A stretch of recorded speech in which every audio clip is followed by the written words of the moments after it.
नमस्कार, prime news मराठीमध्ये मी अनुराग मिश्रा आपले स्वागत करतो। दिग्रस शहरातून आज सकल आदिवासी समाजाच्या वतीने आदिवासी आरक्षण बचाव मोर्चा भव्यतेने काढण्यात आला। या मोर्चाचे आयोजन आदिवासी आरक्षण बचाव मोर्चा समिती दिग्रस यांच्या वतीने करण्यात आले होते। हैदराबाद गॅजेटच्या नावाखाली बंजारा, धनगर, कैकाडी आणि इतर समाजांना आदिवासींच्या एसटी आरक्षणात समाविष्ट करण्याच्या प्रयत्नाच्या विरोधात हा मोर्चा आयोजन करण्यात आला होता।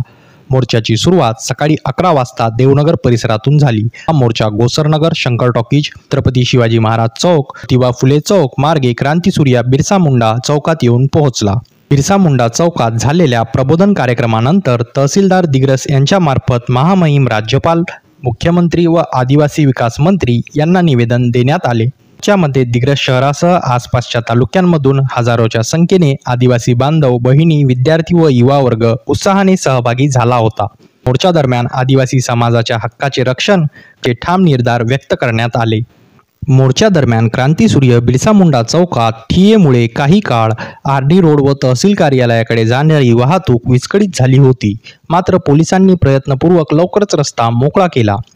दरम्यान मंत्री संजय राठोड आणि इंद्रनील नाईक यांनी बंजारा समाजाला आरक्षणासाठी दिलेल्या पाठिंब्याचा निषेध यावेळी व्यक्त करण्यात आला। त्यांनी आपल्या मंत्रिपदाचा राजीनामा द्यावा अशीही मागणी मोर्चेकऱ्यांनी यावेळी केली।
अशाच नवनवीन बातम्यांचे अपडेट्स मिळवण्यासाठी प्राईम न्यूज मराठीला सबस्क्राईब करा।